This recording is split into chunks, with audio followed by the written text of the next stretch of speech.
on his way. He's almost here. It's going to happen.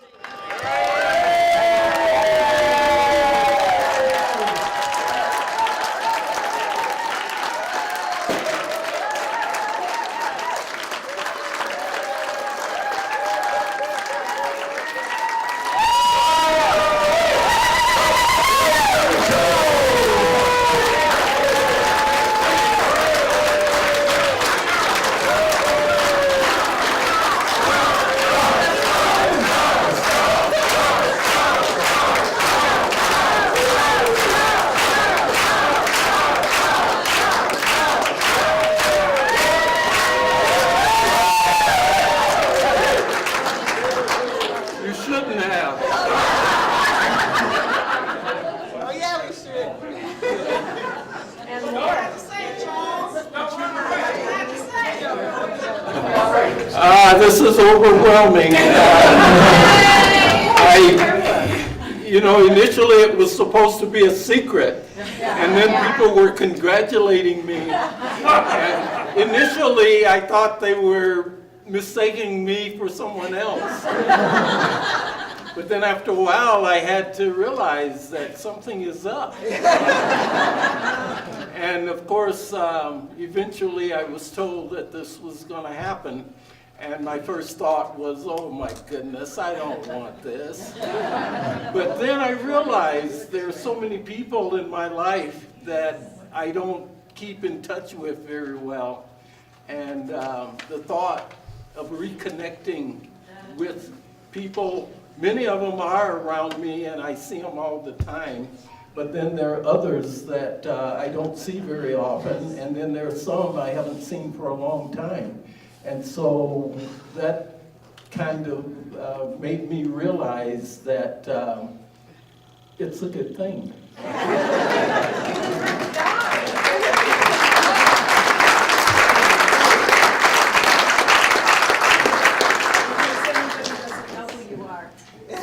Thank you so much. There is someone that I was alerted was going to be here. I wasn't alerted that Bloom was going to be here, so that's a surprise. 32 hours later after my Greyhound trip. Wonderful. Your people have kept me as a secret surprise in their house. Wonderful. I'm so glad to meet you. And then another young person in my life. Another young person in my life, yes, Leah.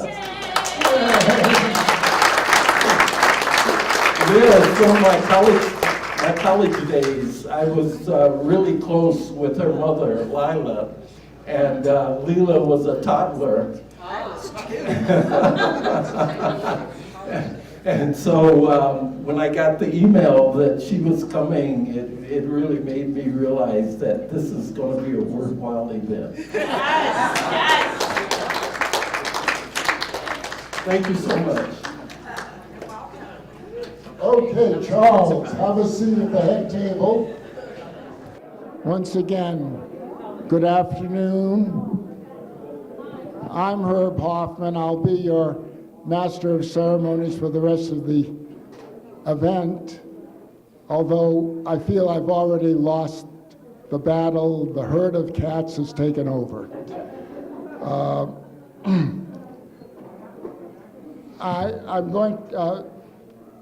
This is going to be, I hope, an interesting and engaging afternoon. We have a number of speakers who will provide and fill out the background of Charles Powell. Yay. And I think there are some interesting stories that most of us do not know, and there are some that we're perhaps familiar with. In any event, that is it. I will try not to interrupt very much during this day. However, I feel I have to provide an obligatory story like any Master of Ceremonies does. So I will. There were three elderly gentlemen who were talking about their grandchildren, And they were speculating on what would their grandchildren say about them in 50 years. First one said, I would like my grandchildren to say he was successful in business. That's what the first man said. Then turning to the second man, he said, 50 years from now, I want them to say he was a loyal family man. Turning to the third gentleman in the group, the first guy asked, so what do you want them to say about you in 50 years from now? The third man replied, I want them all to say, he certainly looks good for his age. Bernard Baruch said, age is only a number, a cipher for the records. A man can't retire his experience. He must use it. And so, good-looking Charles, whom we honor today, is certainly a man who cannot retire from his experiences. We all know Charles is going to keep on contributing and volunteering and helping as many people as he possibly can.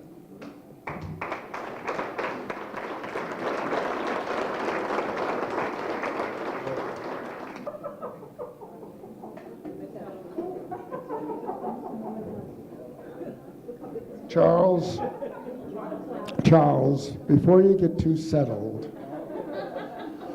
you have responsibilities like any guest of honor.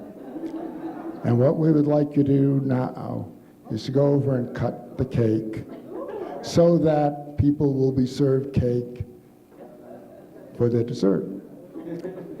Now, for those of you who walk by the line, you may not have noticed that the cake on the right has an interesting anagram.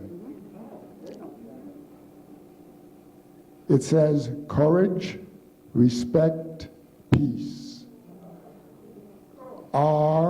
CRP, familiar initials. So Charles, if you go do the honors of cutting the first cut, and then you can eat. And maybe I can eat too.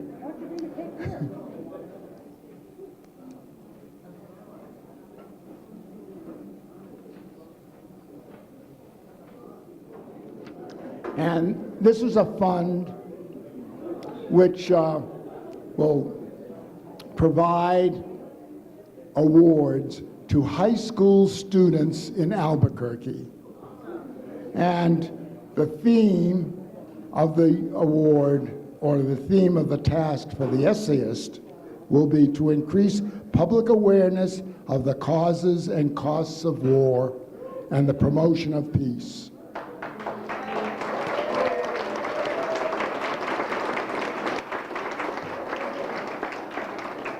I don't have a final figure on what we have raised to date.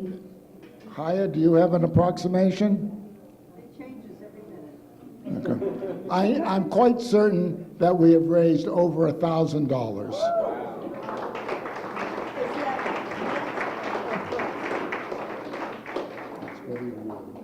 Ah, okay.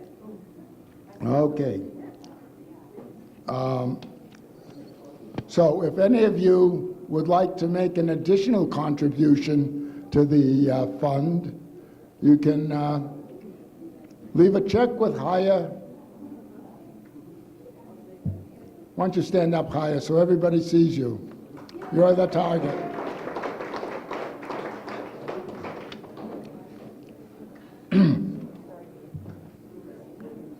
The first speaker will be the president of our VFP chapter here in Albuquerque, Chris Hardy.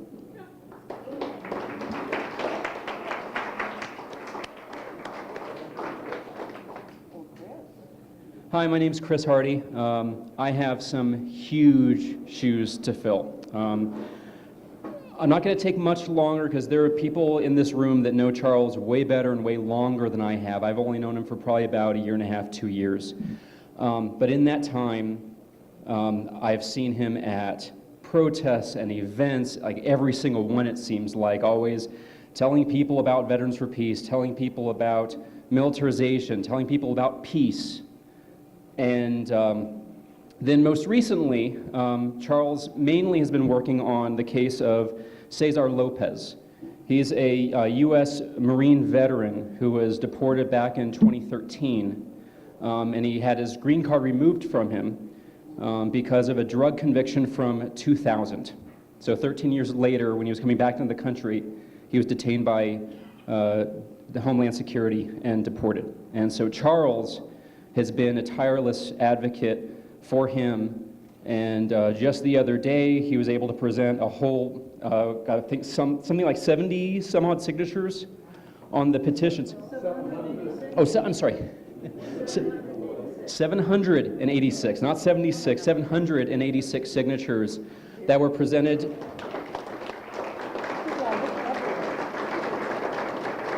That were presented to Governor Lujan Grisham to ask for her to pardon Cesar. Because if she pardons Cesar, then he can get his green card back and live here with his family and his wife and his daughters. And right now he's living in the country illegally and is on the run from the authorities. So seeing all the work that Charles put into that, and with that being such an important thing, I have a personal tie to this case as well that I want to tell you a little bit about.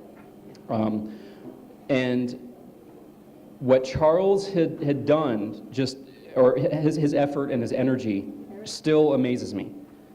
And he's done this, whether or not anybody was following him, just because it looked to me as, and correct me if I'm wrong, but it's the right thing to do. And Charles, I thank you for that, and I thank you for being that guiding light and that energy source. Regarding Cesar, I'm going to take one quick second. So my background, I'm an Air Force Academy graduate. I left the Air Force when I was a captain back in 2007. In 2010, I worked for a software company in Ohio that was working with the police departments and courts and the FBI to share data with one another. So writing the software that would allow all that data sharing to happen.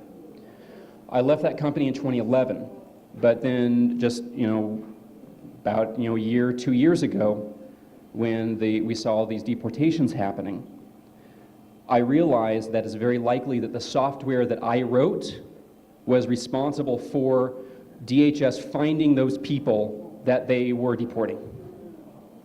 So Cesar's case feels very personal to me. I don't know whether I was involved, but the fact that I might have been involved has made me want to make sure that he gets his pardon.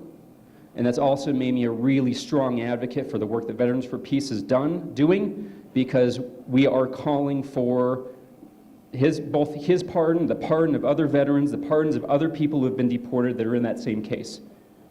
So if you are fighting for peace, if you're fighting for justice, if you want to try to change this world, change this community to be more sane, but more safe and more inclusive of other people, please consider joining Veterans for Peace. Even if you're not a veteran, you can be an associate member, and you could even have a board position as an associate member. So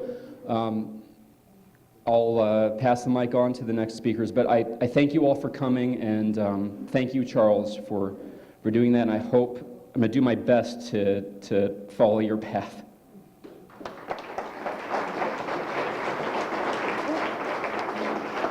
Thank you, Chris. I think the leadership of the VFP chapter in Albuquerque is in good hands. Now, I understand Daniel Craig is here someplace. Daniel, come on up. While Daniel is making his way up here, I'll mention that I carried greetings from Senator Thomas Udall. He's unable to be here today. He's been traveling, but he does want to congratulate Charles on having achieved quite a bit of an honor. And so our next speaker will be, and this is our keynote speaker. When I referred to how I had lost control a while back, well, I thought I had, and that is because our keynote speaker was not going to be here for quite some time, if ever. However, Daniel Craig is here. He is the president of the VFP chapter in Santa Fe, our sister chapter, or brother chapter to be gender neutral. And he is also a board member of the National VFP. And in addition to that, he is carrying greetings from the national president. Daniel? Maybe we should do the mayor's thing before we get into All right, thank you, and it's really wonderful to be here in celebration of not just what you do, Charles, but who you are. So I'm going to make a few remarks that aren't from the national board. I'm the chapter president up in Santa Fe, like you said. I'm a Gulf War veteran, 1991 Army. I've been involved in I've not been involved. I've been in Veterans for Peace doing things since approximately 2002, and in the time I've been able to meet people, and really honored to meet people like Charles and a couple other people I know from here in Albuquerque who probably do one hell of a lot more work than I do. I'm just happy that I am able to do what I do. So as a chapter president up north, one of the things I wanted to put out to everyone here who doesn't know is one of our chapter members, Ken Mayers, and for those of you who know Tarak Kauf, they're currently doing time in an Irish prison in Limerick for breaching the security perimeter of the Shannon Airport. They have a hearing this coming Thursday for bail. They were denied bail already. There's a strong possibility they could be in Ireland for the next couple of years. They took their passports, and it doesn't sound like they have any indication that they're giving their passports up. Even if they're out of prison, they may be residing in Ireland for the next couple of years, depending on the court dates and so on and so forth. So if you would keep them in mind, this is a church, I'm not a Christian, but if you would keep them in mind and in prayer, that would be a wonderful thing if that's what you do for people. Yeah, that's one of our biggest things going on with us, and it's not us, it's Ken. Sir? And why was Ken and the other, why would he choose security and planning? That part I'm not sure, because Ken is Ken, one. And if you know Tarak, Tarak is Tarak. They were in, well, just real quick, they were in Ireland protesting the United States government using Shannon Airport for transporting personnel, material, and rendered personnel to black sites to different parts of the world. So I know that. Now, why they went through the fence is because, like I said, Ken is Ken and Tarak is Tarak. So they were arrested for that, not for the protesting aspect, but for breaching the security perimeter of the airport. There's a, if you have it in your heart and in your wallet, there is the Veterans for Peace National Office set up page where you can make donations towards their defense fund. So if you can, great. If you can't, prayer and energy their way is wonderful. Thank you. I'm not going to say a lot about Charles because I know you mostly our interaction at conventions, even though we're like 55 3/4 of a mile apart. I barely leave Santa Fe city limits ever. But in the time I've gotten to know Charles, is like I used to have weird heroes, like all those jackasses in the movies who like personified the macho, that machismo stuff, like the racist John Wayne, who when I found out he was, it's like, it was not that hard to say, I really don't care for you anymore. So my heroes have really shifted since I got into activism, so I joined Veterans for Peace. Ken, Tarak, a number of members of Veterans for Peace, other organizations that have members with whom we are aligned are my heroes. I got to meet a number of prominent names in the world, and those have become my heroes. And then locally, you know, like Ken I've known for years. I think I've known you probably 6, 7 years now. And one of the things I love is your poetry. So I get to hear you every year at the convention. And that's what's important to me today, not being of a mind and physically fit to be in the military and carry out a mission the way we were trained, but to see, especially men, do something different, you know, because that's not the way the society is geared. So I really appreciate that aspect of who you are. So it's, again, not just what you do, but who you are that I really appreciate. I don't want to carry on because there's lots of people who know you better, and hopefully we'll hear some funny stories in addition to all the solemn stuff. But I do have some words from our national, well, let me say, it's not national anymore, we're international. We have chapters all over the world now. I think we're on the verge of having a chapter down either in Venezuela or actually in Nicaragua. So Jerry Condon is our international president, even though we don't use the word international yet. And he was going to be here to say these words, except after his trip to Venezuela, where he met the president, and then he went to Nicaragua, met another, Brian Wilson, if any of you know him, he's a veteran for peace. He caught the flu as soon as he got back into the continental United States, so he's not able to be here today. So this is weird doing it on a cell phone rather than, like, you know, larger words. So if I don't look up at you, I'm not the greatest speaker that I can, you know, like, memorize a paragraph and then look at you and read it. I'll look more at my phone than I will anything else, so you just have to bear with me. So this is from Jerry. Dear friends in Albuquerque and Veterans for Peace, it's wonderful and very appropriate that you're honoring Charles Powell for his many years of faithful leadership of your chapter and for his excellent representation of Veterans for Peace to the wider community, including National Veterans for Peace. This is certainly a much deserved honor and a very special occasion. I, Jerry, was so inspired when I heard about this celebration that I purchased airline tickets to Albuquerque so I could join you all today.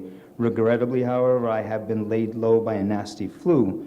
I was probably exposed to it on one of the 7 flights I recently took on my way to and from Venezuela, representing VFP on a delegation of US and Canadian peace activists.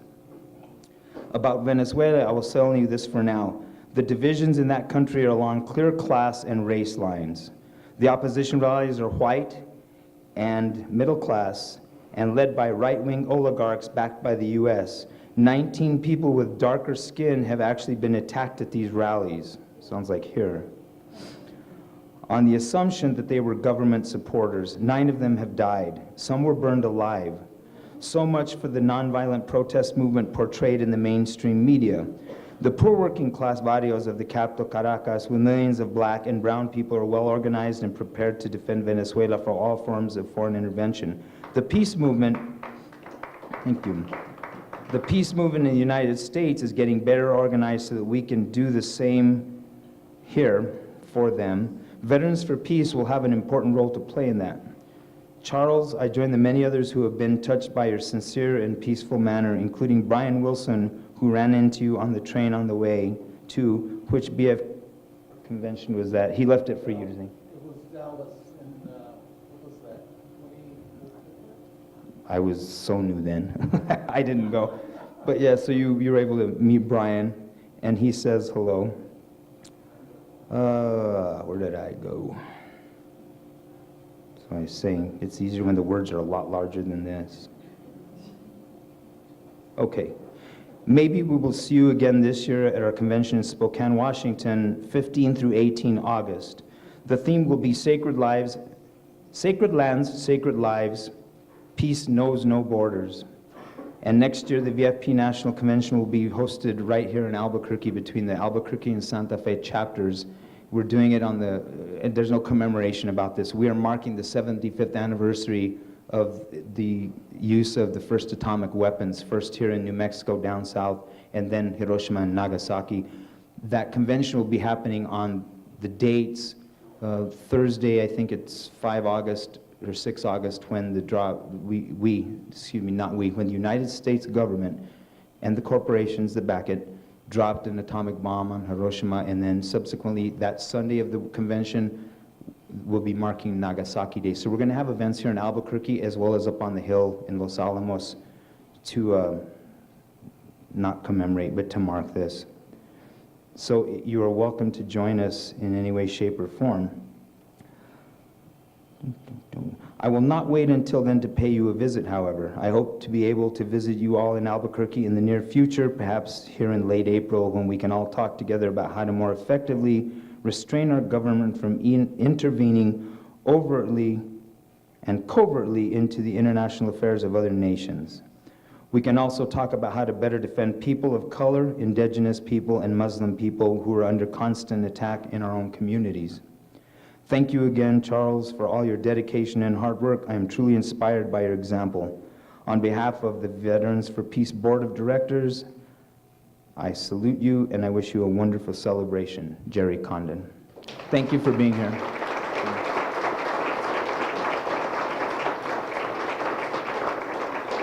Thank you, Daniel, and thank you, Jerry. Before we go, Mr. Nieto, where are you? There he is. Mr. Nieto is going to bring greetings from our mayor, Tim Keller.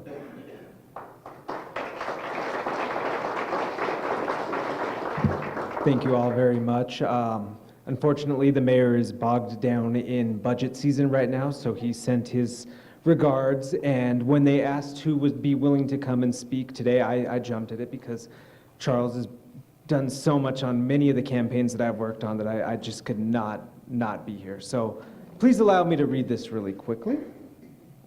Executive order from the office of the mayor. Whereas Charles Powell has dedicated his life to advancing the common interests of the people of Albuquerque, and whereas he is a champion of progressive causes, big and small, that help those most in need, and whereas he is a committed community organizer, having participated in countless progressive campaigns to propel forward candidates and policies of change, and whereas he is integral to numerous community organizations, including the New Mexico Democratic Party, Democratic Black Caucus, the Albuquerque NAACP, Southwest Riders, Gray Panthers, SWAP, Progressive Democrats of Central New Mexico, the League of Women Voters, and Veterans for Peace, among many others. And whereas he is a selfless advocate for the city of Albuquerque, the state of New Mexico, and all of its residents. Now, therefore, Aaron Nieto, on behalf of Timothy M. Keller, Mayor of the City of Albuquerque, do hereby proclaim March 24th, 2019 as Charles Powell Day.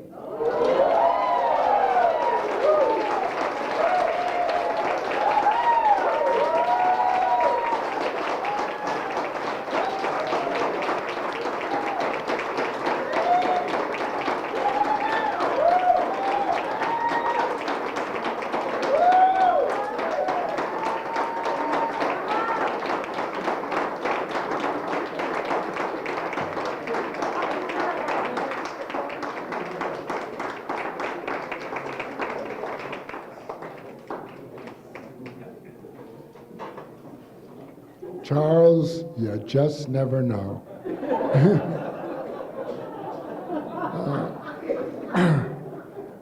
Our next speaker, we're very honored this evening to have our newly elected congressional representative from this area, Representative Deb Holland.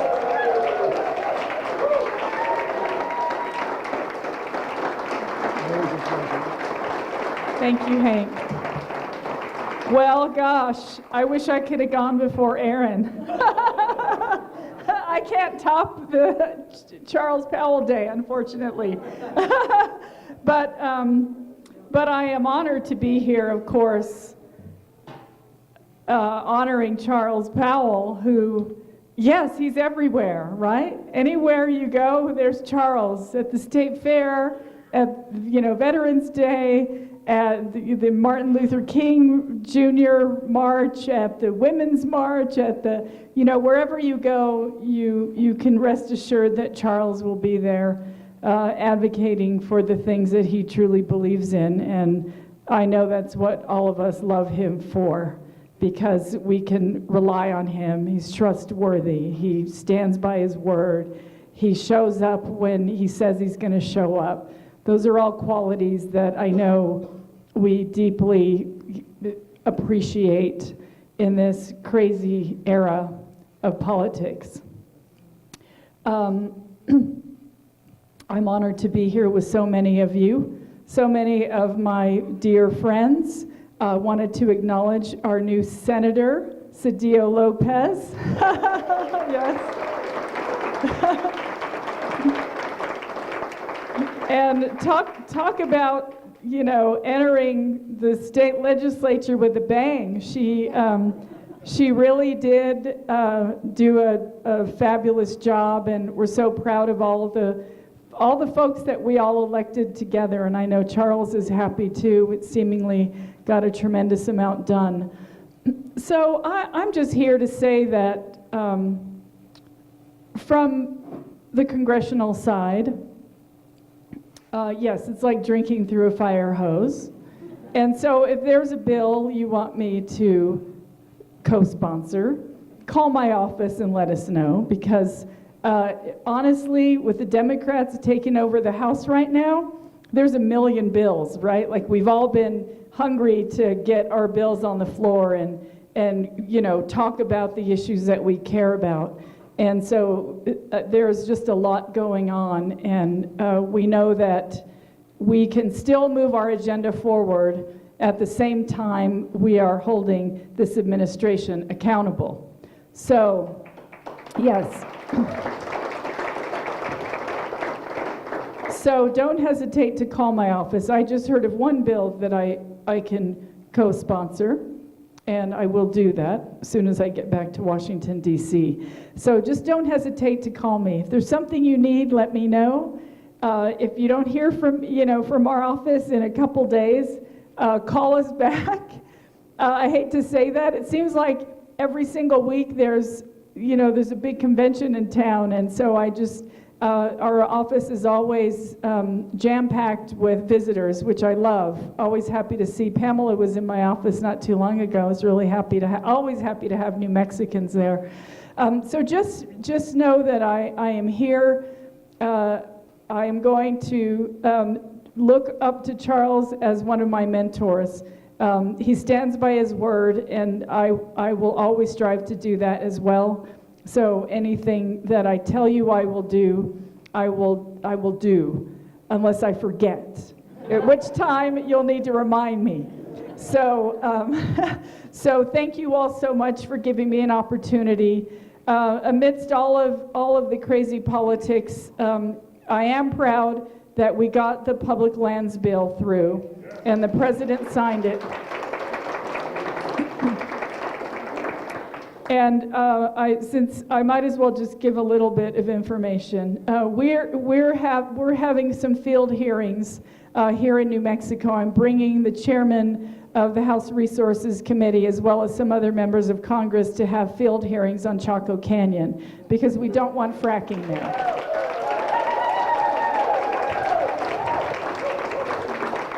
So you'll know when those things happen. We'll do some social media on all of that, but just know that everything that I said I would stand up for as far as the environment is concerned, we're doing it right now, but we always need your help. We always need that backup, the Army to retweet and post and just be there when it's time to take a stand. So thank you all so much. Charles, I couldn't be prouder to be your friend. So thank you.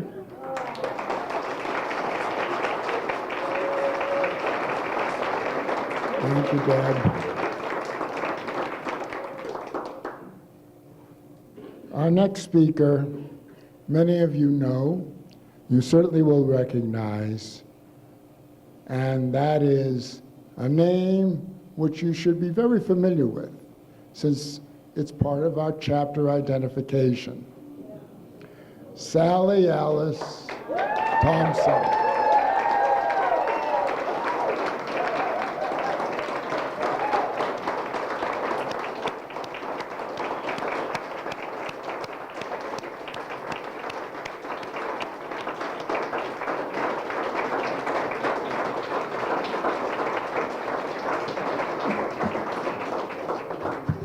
I'm very fortunate to have Charles for a friend.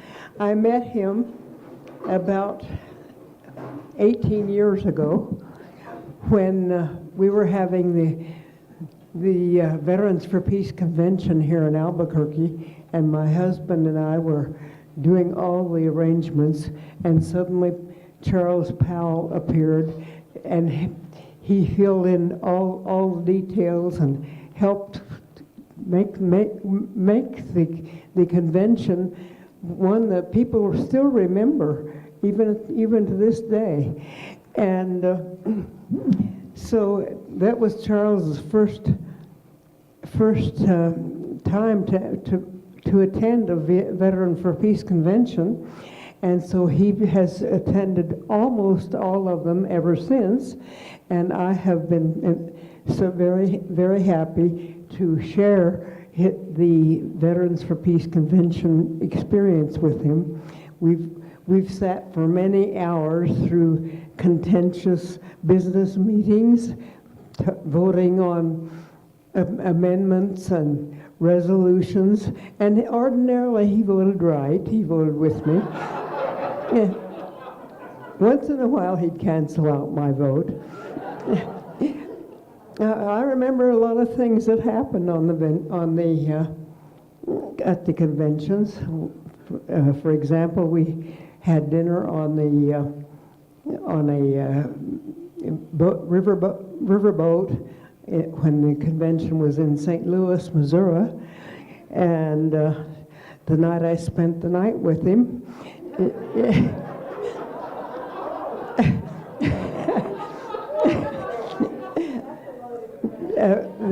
It was at the convention in Boston, and we both were staying an extra night because the Democratic convention was also there at the same time, and so I had a room at the Dennis Kucinich campaign, and he didn't have a hotel room, and the hotels were pretty much booked up. So there were 2 beds in my room, so I didn't see any reason why there should be an empty bed when there was a man who needed a place to sleep. So we shared a room that night. So I've had a lot of experiences with him. I don't even remember all of them. But anyway, he's been a wonderful friend and a wonderful, wonderful president ever since my husband retired as president many years ago. And he's done a very good job. Thank you, Charles.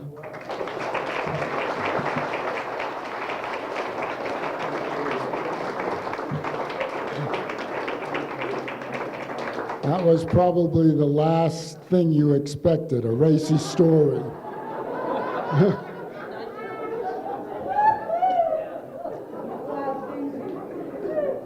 Our next speaker, former city councilor here in Albuquerque, Ray Garduno.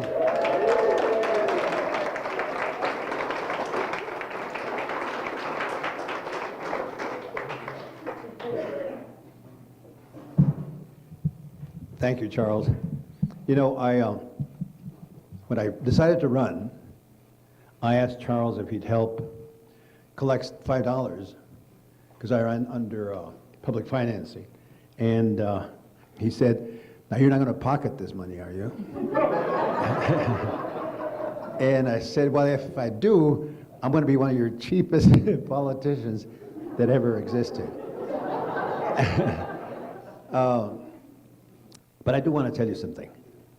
And no, we didn't spend the night together. We might have wanted to, but we didn't.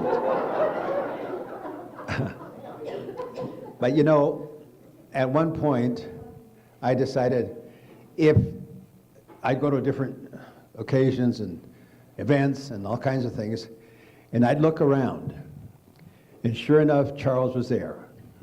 And so I'd say to myself, I'm at the right place. Even the city council meetings. You know. And I sort of told myself, do that, because if he's not there, quickly turn around and leave. Because it's probably the wrong place.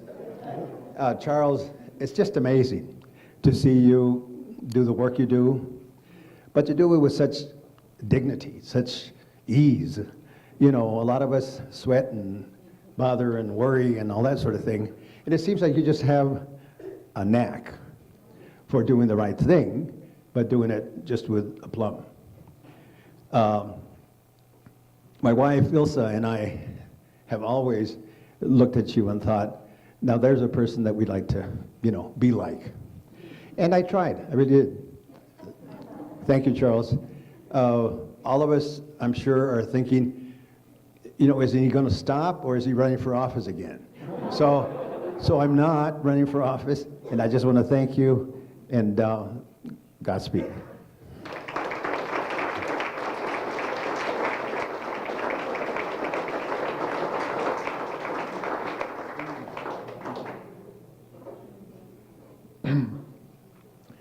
And now we're moving right along.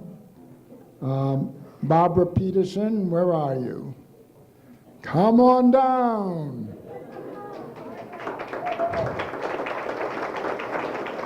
Barbara Peterson is on the Albuquerque School Committee.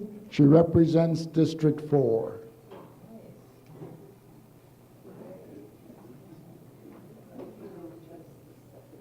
That's my district. I'm very happy to hear that. Thank you, Herb. You're welcome. Well, this is going to be short and sweet. I don't think I've ever met any human being that sticks to his principles as much as Charles does, and then works his tail off to make it a reality. And that deserves more respect than we can possibly show him. So we know that he may be stepping out of one role, but I suspect this is not the last we have seen of Charles. I think we would have, I suspect we would have to hog tie him and put him in the trunk of a car to actually keep him from being out there and working to make the change that he knows our community needs. So from the bottom of my heart, and I know the heart of every human being in here, thank you, Charles. Thank you.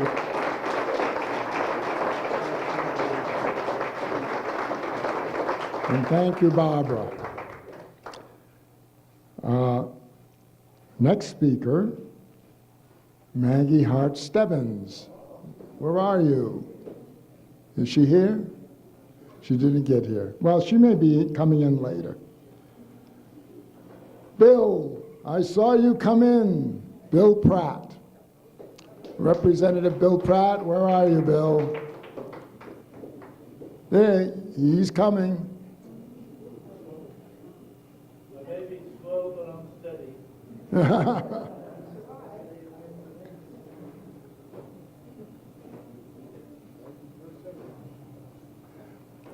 Bill, many of you may not know, has seniority in the first class elected this past year because he was appointed representative by the Bernalillo County Commission prior to the elections. So he entered the election as an incumbent. Can you believe that?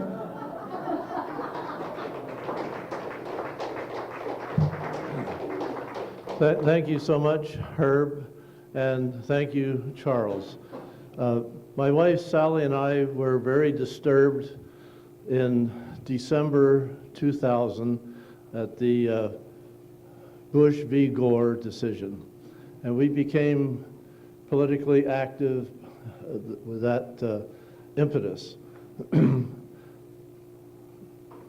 Later we became active with the United Nations Association and began meetings at the Peace and Justice Center where we met Charles. Later, this activism is personified in Charles Powell. Later, we moved into a red district in northeast Albuquerque. It's no longer red, by the way.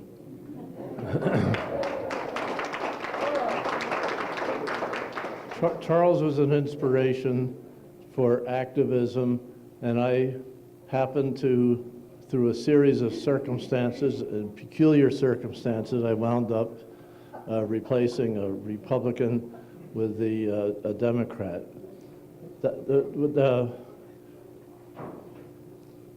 We're not partisan, of course. So at any rate, Charles was an inspiration to both of us. Thank you so much.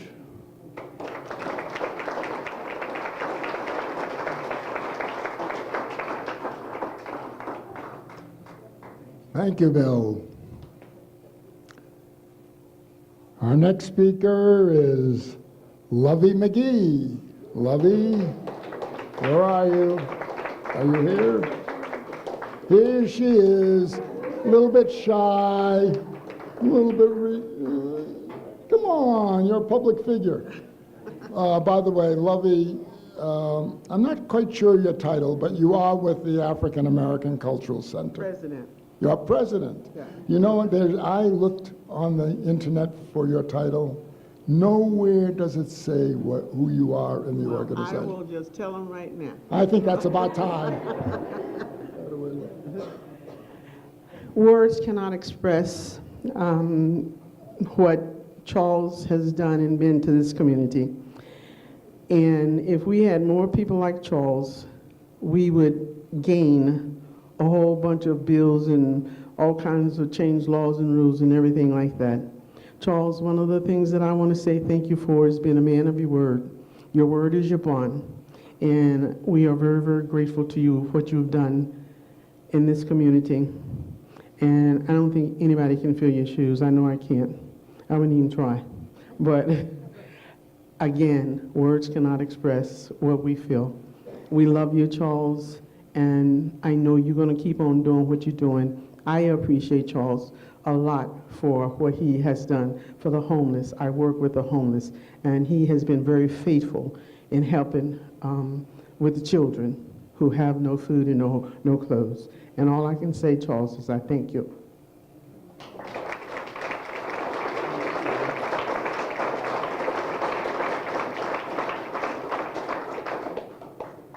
Thank you, President Lovey.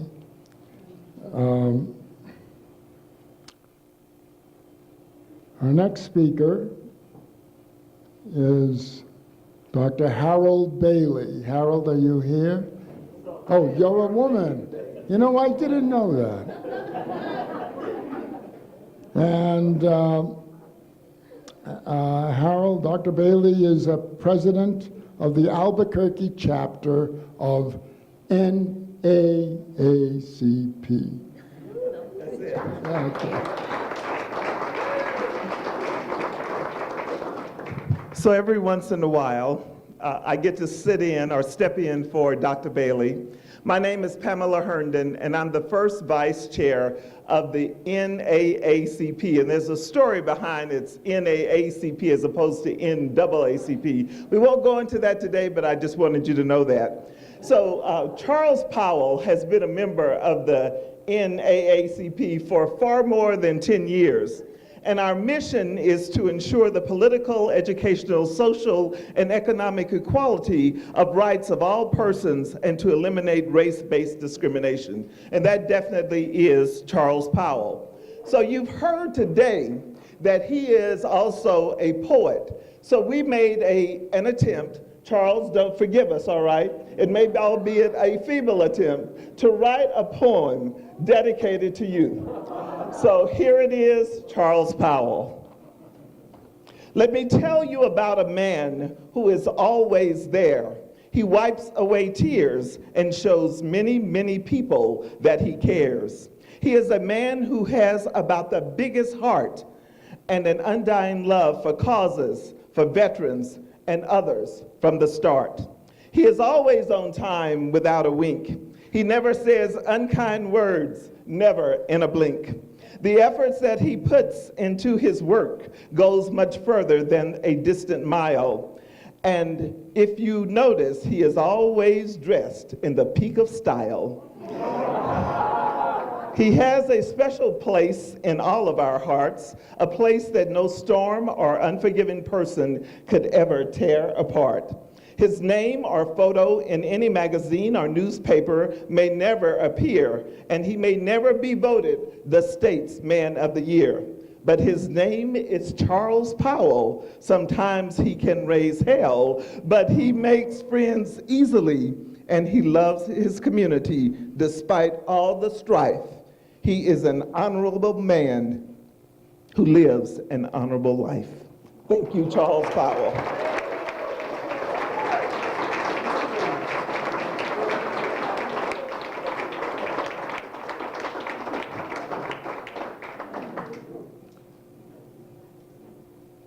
Thank you, Pamela.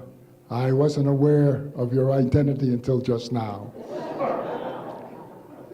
I have you on the speakers program.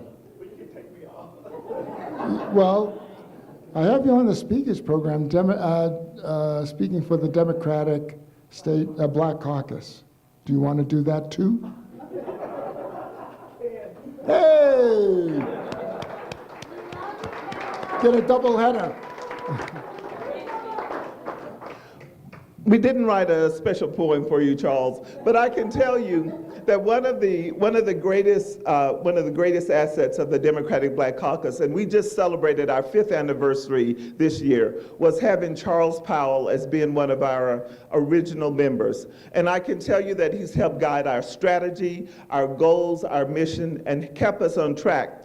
And one quick story that I will tell you, when we had our meeting on Thursday night, there was too much talking going on, and Charles said, I must have quiet, I must understand what's going on in this meeting. So he told me he's going to give me a gavel. I serve as the president of the Black Caucus, to tell me to bang it every time, because he wants to hear every single word. That is none other than Charles Powell.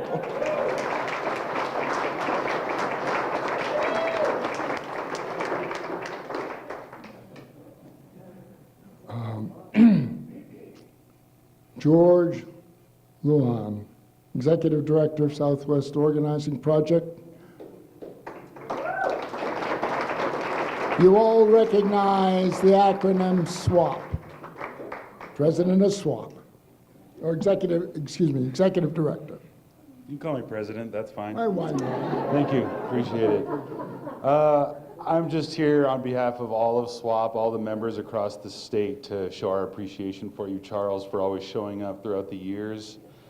And that's what it's all about, is showing up, and it's really important for us to have role models for myself, for all of us, and for the young people still coming through the organization, that it's good to post about it online, but you still got to show up, and Charles is the master of that. And you know, people say he shows up to everything, but it's really everything that matters. You know, he's there for a reason, not because he wants to be, you know, seen. There's always a reason that he's there. So we still have young people, you know, at a meeting, they'll say, who's that guy? I'm like, well, that's Charles. And they're like, he's cool. I'm like, yeah, he is cool. Charles is cool. So, you know, and as Daniel, you know, mentioned, we do need role models of how to be, you know, disciplined in this work. We're not like beat over the head with it while we're growing up. So it's really important to us. And I think some people, you know, shared some ideas similar to this, but you put a lot of work into these meetings or into these events or whatever it is to get people there and on these issues, and then, you know, you look out and you see Charles there and you're like, oh, all right, Charles is here, we did a pretty good job. So that's pretty much, so on behalf of the organization and the community as a whole, we really appreciate you and we thank you.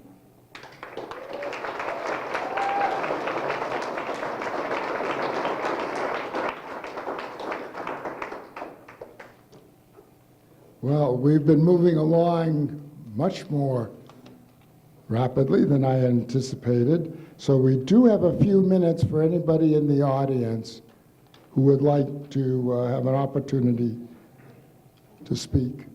Is there anybody here? Oh, George Brown. Is it George Brown? I'm sorry. Billy Brown. Billy Brown. Poetry Society, I apologize, I had you on my program. Oh, we also, oh, I'm sorry, we have a few more people, so come on up, Billy. I was looking at the wrong program. That happens. You have to learn to turn the page. Well, that's true. You're absolutely right, Billy. Thank you so much. My name is Billy Brown. I'm not the president of anything, but I am the organizer for 11 years of the Fixed and Free Poetry reading, which happens the fourth Thursday of every month, except not in November and not in December. It's the second Thursday. And the reason I emphasize that is that Charles will be one of our featured poets on the second Thursday of December of this year. But isn't there something else you do on Thursday nights? Yeah, Democratic Black Caucus. Are you going to be able to be the featured poet in December? No, that's on the fourth Thursday. She just said Thursday nights. I figured it was every Thursday. Oh, okay. Okay. Well, you know, two people, I think, maybe even three, have already stole my thunder because they said, well, you know, Charles is a poet. And I didn't know that everybody knew that Charles was a poet. How many of you knew that Charles was a poet? That's fabulous.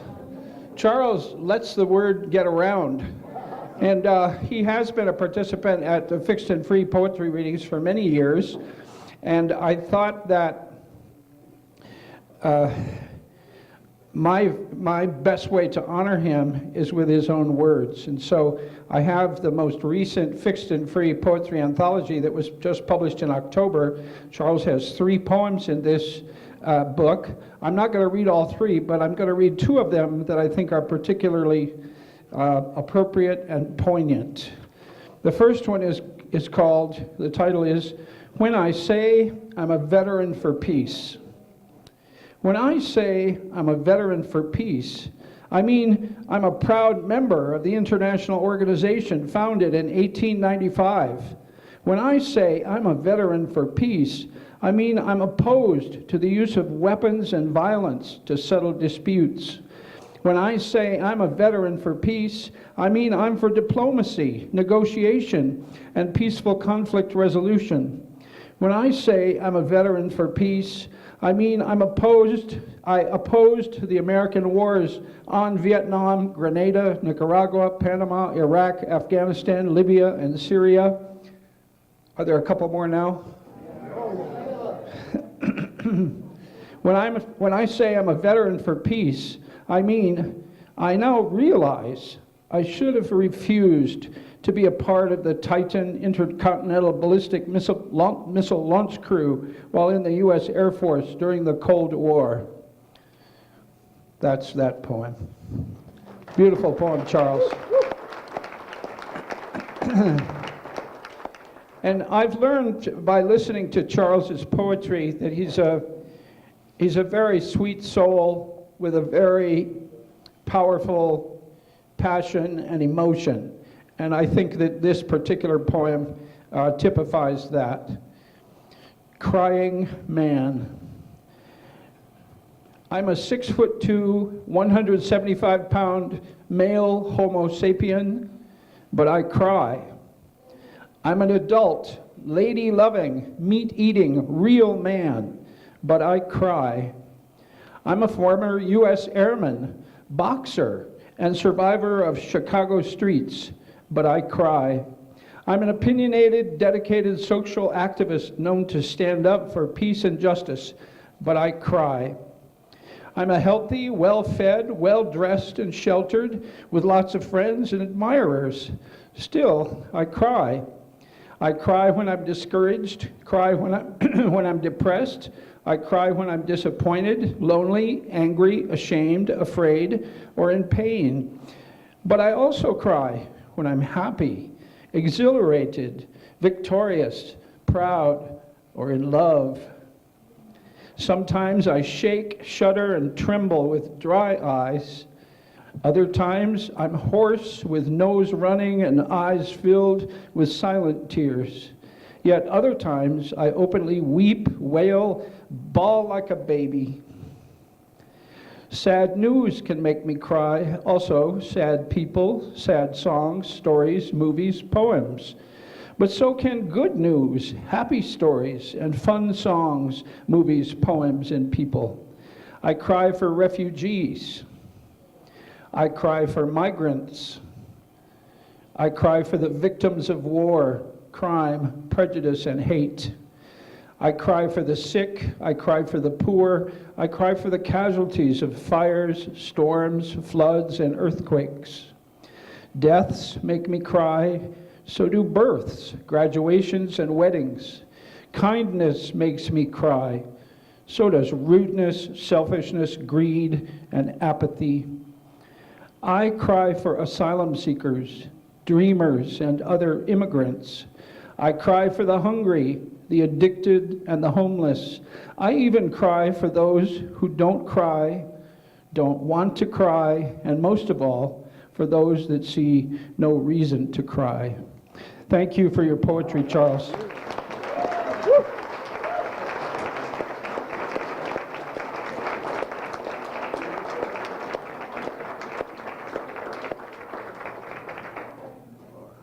Thank you, Billy.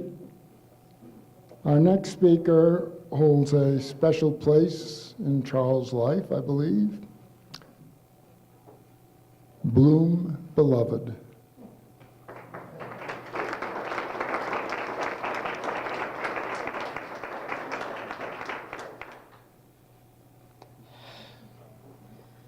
my gosh, I'm sorry. I'm like shaking right now. I actually, okay. Can this be taken off? I'm like I shaking. didn't know you were so demanding. I'm shaking right now. Okay. Yeah, I'll just be here. Okay. So I'm Bloom, beloved, and I am Uncle Charles. He's my uncle. I'm his adopted niece. I adopted him as my uncle. I lived in Albuquerque for about 4 years, and I wrote him a special speech today. But I just wanted to say, so many people, you're quite a hard act to follow, but I will try. All of your words were very meaningful and moving, and I've been feeling all sorts of emotions all day, feeling a bit nervous. Try to get the shakes out. Thanks. I do speak in front of children a lot, but speaking in front of adults takes more work, and that's why I do Toastmasters sometimes. So this is my speech for Uncle Charles. It's actually a letter, sort of. Hello, Uncle Charles. I just spent over 32 hours on a Greyhound bus to get here from Dayton, Ohio, because there was no way I was missing this incredible opportunity to recognize and celebrate you for all of your accomplishments through a lifetime of passionate service. I love you, adopted uncle. We met at the Veterans for Peace event all those years ago, and you impressed me from the beginning with your own personal story to the mission statements of that organization. After a few times running into you at various events, as I didn't have any blood family here, I exuberantly proclaimed you my uncle and I your niece. That was such a special day when you accepted your role as my uncle and unwitting mentor. It has been such a special relationship since that time, and I love you very much, especially for your kindness over the years and treating me like a family member. You know that sometimes I may get a little frustrated because it may take you a while to return or initiate calls. However, what I always come back to is the potential reasons for these delays, which are your unique and unwavering passion, dedication, and commitment to all the many organizations you serve. I hope you know how much I support and admire what you do. You are a true inspiration to me and so many others because you practice what you preach. And I love how you work for the causes you are passionate about, especially social justice. Legit, you are the reason I aligned with and joined the Democratic Party and started actually marching on Dr. Martin Luther King Day every year, most recently in Cincinnati, Ohio, downtown. Remember when you first took me on the Freedom Train and how you took me as a special guest to those MLK breakfasts? You are amazing, Uncle. Uncle Charles, please never lose your passion, dedication, and heart for the basic rights of all human beings. I will love you always, Niece Bloom.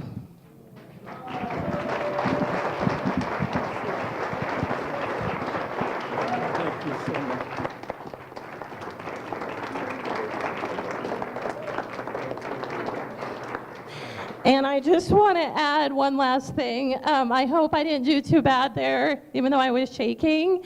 I do want to give a special thanks to Bill and Barb T. Wald and all the other people in all of his organizations who had a hand communicating with me and pulling off this ruse to surprise Uncle Charles today.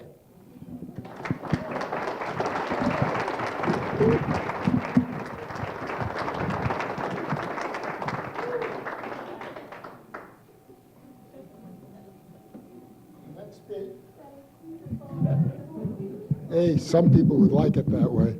The next speaker is Ben Imbus, coordinator for the Answer Coalition. Ben.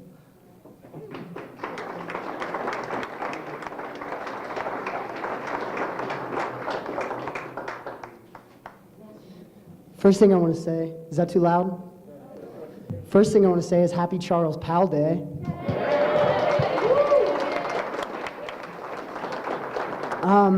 So yes, I'm Ben. I'm here as a coordinator from the Answer Coalition, not the coordinator. But, and I just want to say that the Answer Coalition has been organizing in Albuquerque since 2011. I got involved a few years after that, but since I've been involved, I've been very aware of Charles Powell. I think the first event that I saw him at was speaking at the police tribunal about the killing of James Boyd, and then he was at every single anti-war protest that I attended. I want to point out that Charles is not a single issue organizer. He speaks out for labor rights. He speaks out for indigenous people fighting corporate fossil fuel companies. He speaks out for the Palestinian nation fighting for its freedom.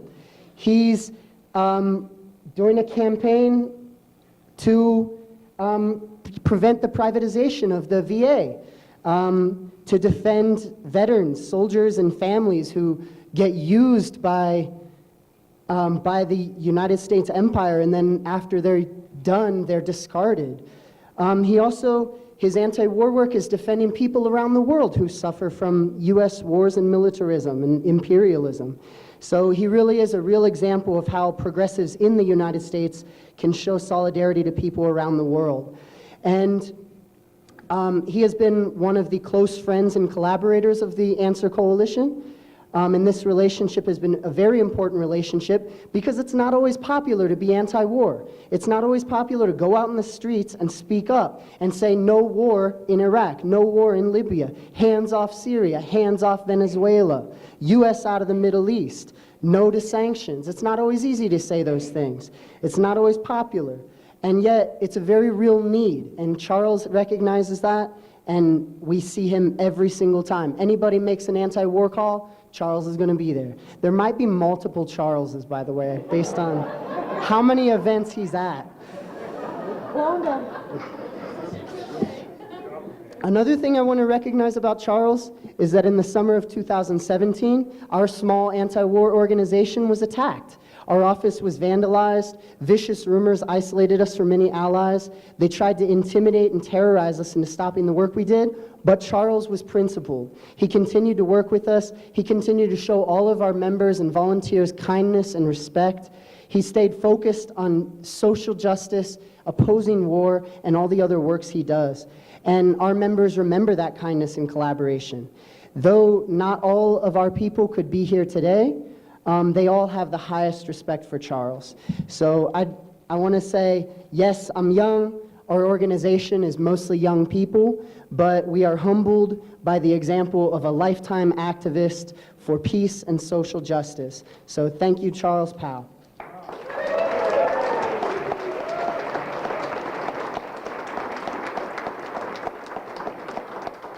Thank you, Ben. I understand the money man is in the audience. Brian Colon, our state auditor.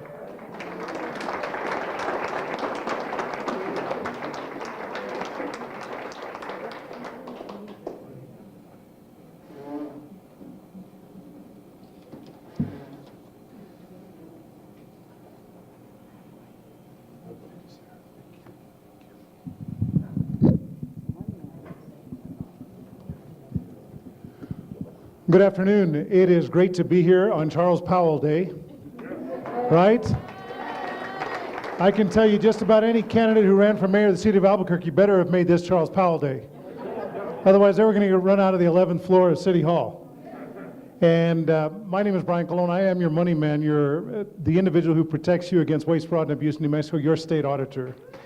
And thank you. Thank you. And I talk about holding people accountable and making sure that we prevent waste, fraud, and abuse in New Mexico. But when I think about accountability, particularly accountability for public elected officials, and who holds those public elected officials accountable, the first person that comes to mind is Charles Powell. Charles Powell has been holding me accountable for over a decade.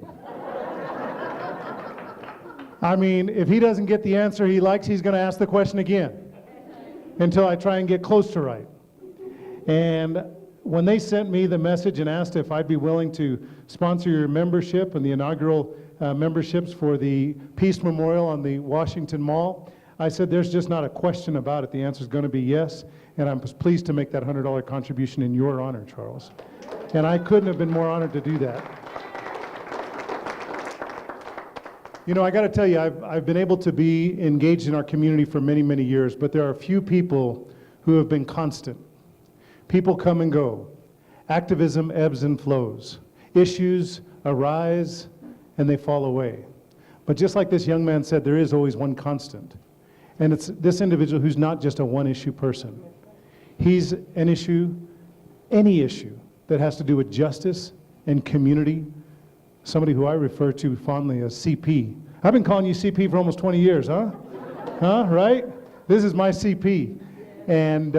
And he has always been there when it comes to justice, equality, fairness, community, and respectful engagement. And this is something that has endeared me to Charles over the years, because he hasn't always been in a position to say, you're my choice. And God knows I've run for a few things, Chris. Huh? The voters finally elected me and said, by gosh, this guy's not going to stop running until we elect him. We might as well send him to go do some work. But regardless of whether Charles supported me or not, there's one thing I can tell you he always did. He always was respectful with me. And that's something that we don't always remember in politics. And I think that's why there's not a single elected official, whether it's the incredible and amazing congresswoman who just walked out the door, or any other elected official in this community, will always get right back to Charles. Because they know that they're going to encounter somebody who's passionate, yet respectful. Somebody who's educated on the issue and is going to be kind. And somebody who I believe that as elected officials we should emulate on a daily basis. CP, I hold you in such high esteem. I always have, I always will. You inspire countless individuals, from those of us that are young, those of us that are not as young, those of us that have a lot of hair, those of us that are losing our hair. Those of us that don't have any hair, Charles. You've garnered all our respect and our love, not just for your work with Veterans for Peace, which you're so renowned for, and I'm so grateful for that work that you've done, but for every issue you stand up for. You've made this community a better place, And I'll close with telling you unequivocally, because of you, I'm a better man and a better public servant. Thank you, Charles Powell.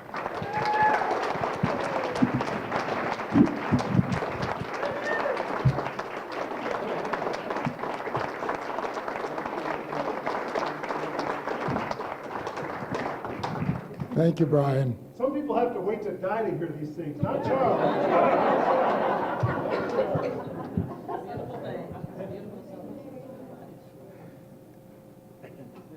Charlene Piscotti, are you here? There she is. Charlene is a Bernalillo County Commissioner.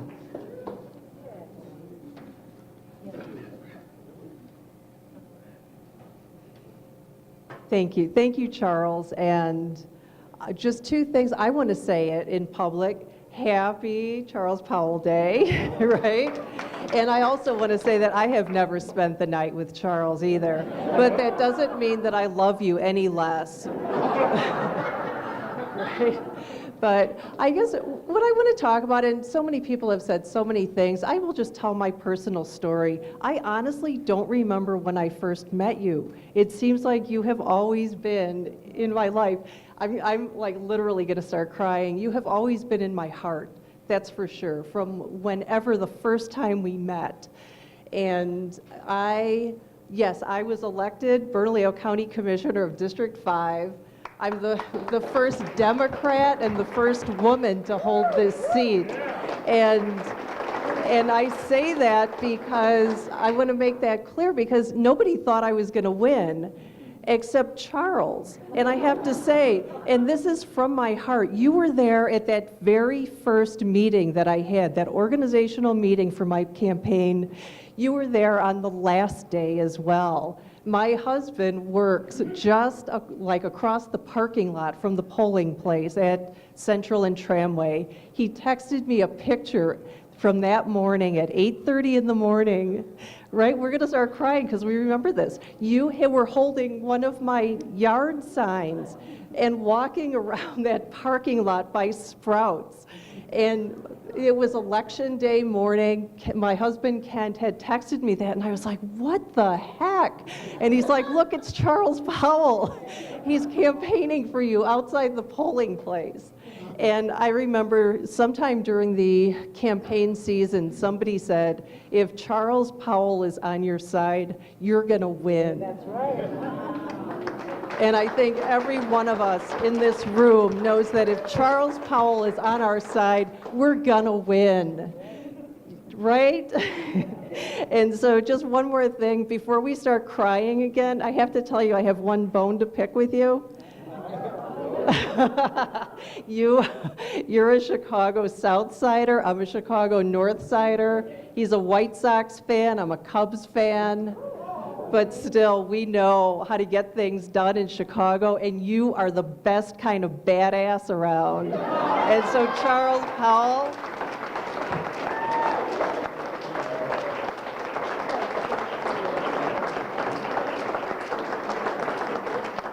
thank you so much. Thank you, Charlene. Let's see if we can get this thing. Badass, badass, badass, badass.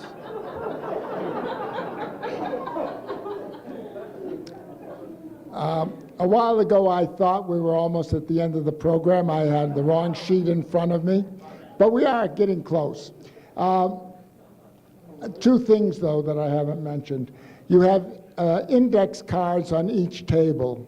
If anybody at a table would like to write a sentiment to Charles or a story or whatever you call him a badass maybe, but you can do that and we'll collect the cards.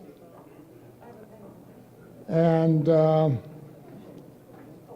I would like to, just for a moment, acknowledge the committee that put this program together. It was 3 months of work, and Willard Hunter, chaired the committee, Sally Alice, of course, was on the committee. Because it was a secret, we couldn't have Charles on the committee, so that's one place he missed out. Bill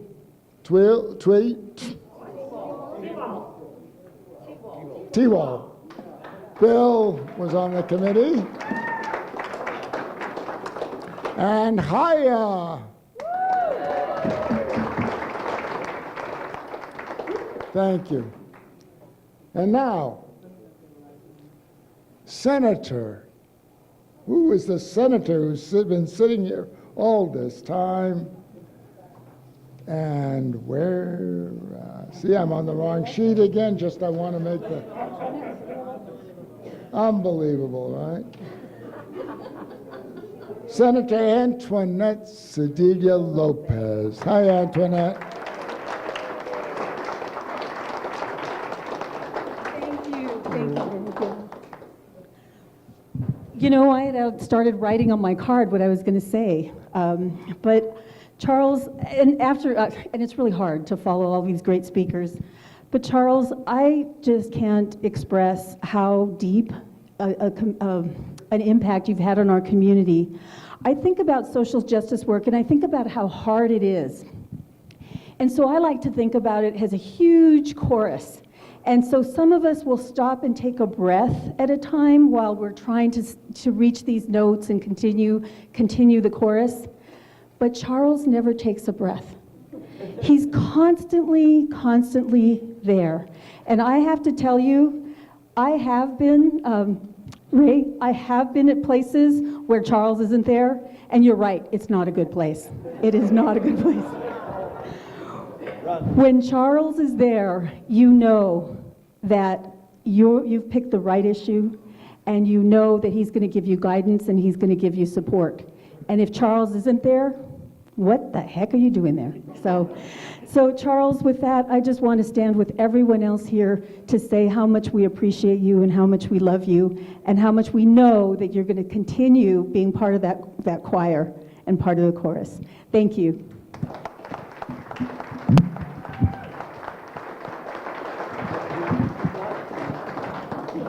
Thank you, Antoinette.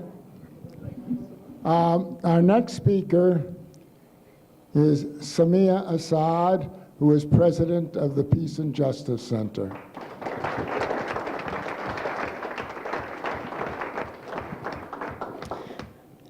I'm going to make this brief. We love you, Charles. There hasn't been a second, I remember, at the Peace Center without you. There hasn't been one thing we've organized without Charles. There hasn't been a march we have organized that you haven't been a part of. And the Peace Center really appreciates and values everything you've done through the years. On behalf of them, we honor you. I just want to say, as a Palestinian Muslim woman, thank you. Thank you for standing against Islamophobia, for always standing with the Muslim community. And as a woman, thank you for standing up for women's rights. And as a leader of the Poor People's Campaign, you're always there. Thank you, thank you, thank you for everything you've done. What a legacy you leave behind in the community, but there's many more years to come. I'm sure we'll be doing more things with you. Thank you.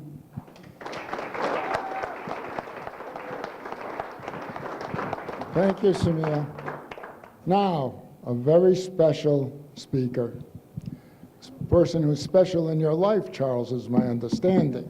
Of course, you don't let me in on these secrets. But Lynn Geschwind. Lynn, come on up.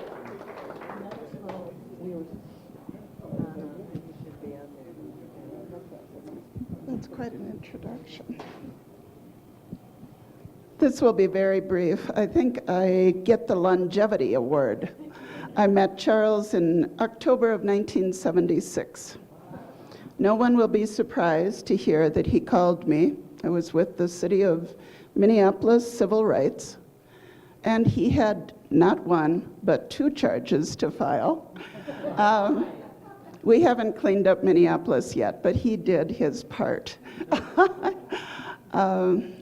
He was always, he was only in his 30s then.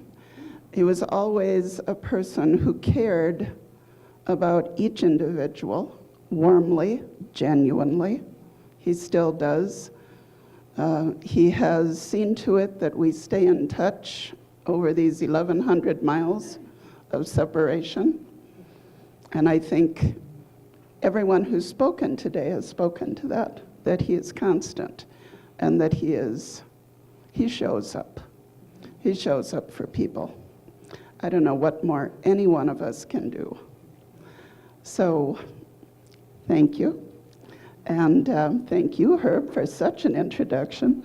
And thank you all for being here and for so warmly embracing me every time I've visited. Thank you, Lynn.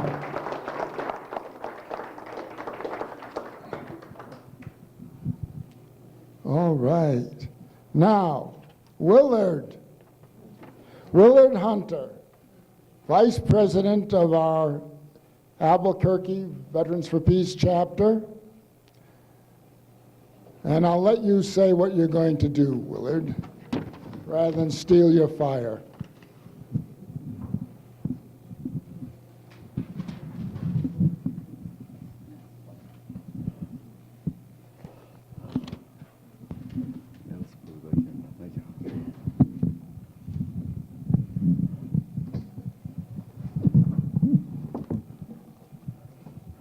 Well, the first thing I want to say is it's my turn. Brian Colon mentioned it, but we have made a donation in your name to the U.S. Peace Monument Foundation, and this is the plaque that we are presenting to Charles. And it says, the U.S. Peace Memorial Foundation is proud to recognize Charles Ray Powell as a founding member of the U.S. Peace Memorial Foundation, March 24th, 2019.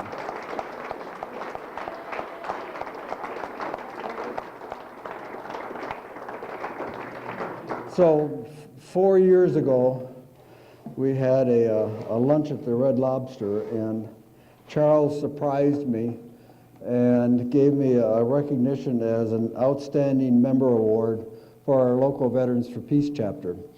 My turn.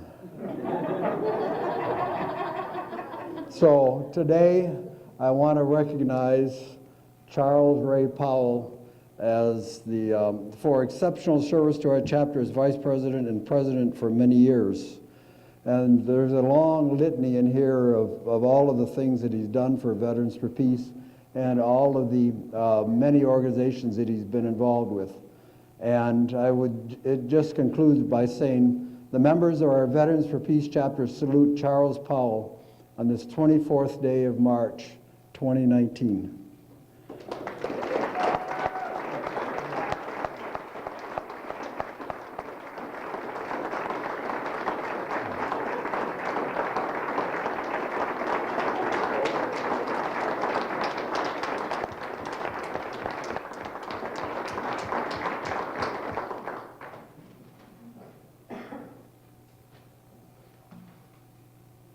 Charles, I know you made an introductory elocution when you arrived. Is there anything else you'd like to share?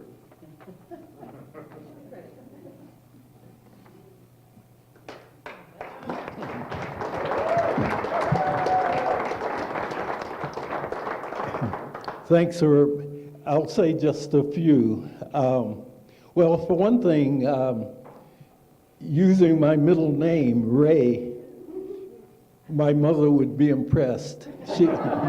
She always called me Charles Ray, and many of you probably have noticed that often I'll sign things Charles R. Yeah, it's something that does please me a lot. I started off as a child in Jackson, Mississippi.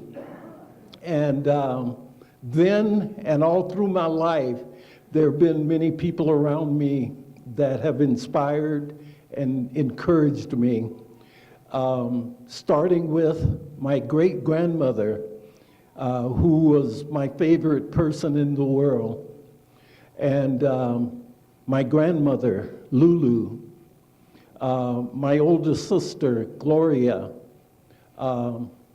As you can tell, many of the people that inspired and encouraged me were women. Throughout my life, that's been the case. And these people set such great example. Some of them because of the way they treated family and neighbors and friends. And then others who had work that was wider, like my father. My father was a strong union person and was also involved in politics. And he inspired me very early to be involved. And he always was on the side of workers. Wherever there was a struggle of workers anywhere in the world, my father sided with the workers. So I had that example. While in college, I got involved with other people that were concerned about what was happening in Vietnam. And we started an organization called PSI, People for Social Improvement. After a while, I realized that because I was a veteran, people were more willing to listen to me and what I had to say about peace and justice. And so some of us veterans on campus, and I'm talking about Black Hills State in Spearfish, South Dakota, we ended up forming an organization, and this would have been in, I believe, 1970. We started an organization of veterans that we called Veterans for Peace. And like I said, this was in 1970. The present Veterans for Peace didn't start until 1985. So this was before that. And we actually got a place in the Veterans Day Parade in Rapid City in 1970. But then when we showed up and unfurled our banner, Veterans for Peace, the organizers of that march would not allow us to march in the parade. And it made the papers.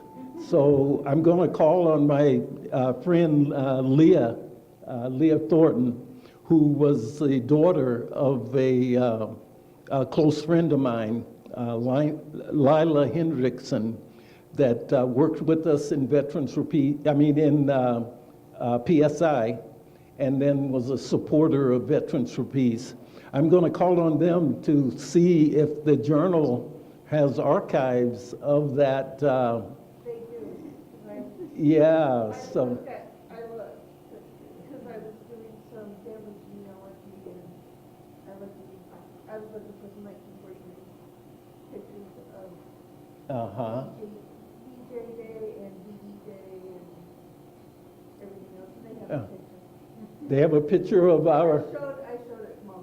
Oh, wonderful. You'll have to give me a copy of that. I will print it off. All right. Yes. To look out and see so many friends and supporters, it's just overwhelming. And it's encouraging. I'm not going to stop working. I'm going to keep it up. Thank you all so much.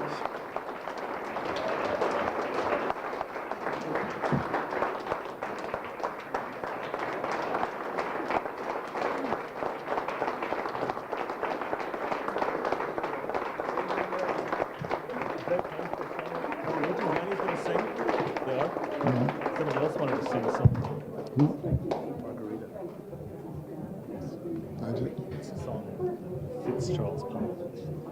It's what? A song that fits Charles Okay.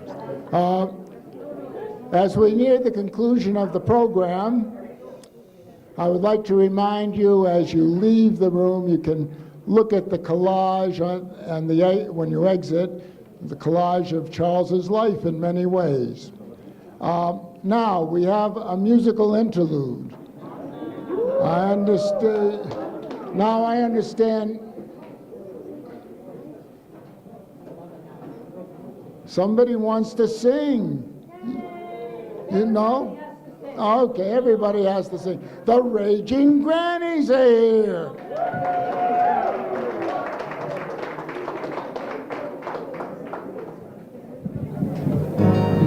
Okay, everybody's got to sing along. It's to the tune of Hello Dolly. It's on the back of your program, and everybody's expected to sing loud.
Thank you, Grannies, and thank everybody for being here to celebrate Charles Ray Powell Day.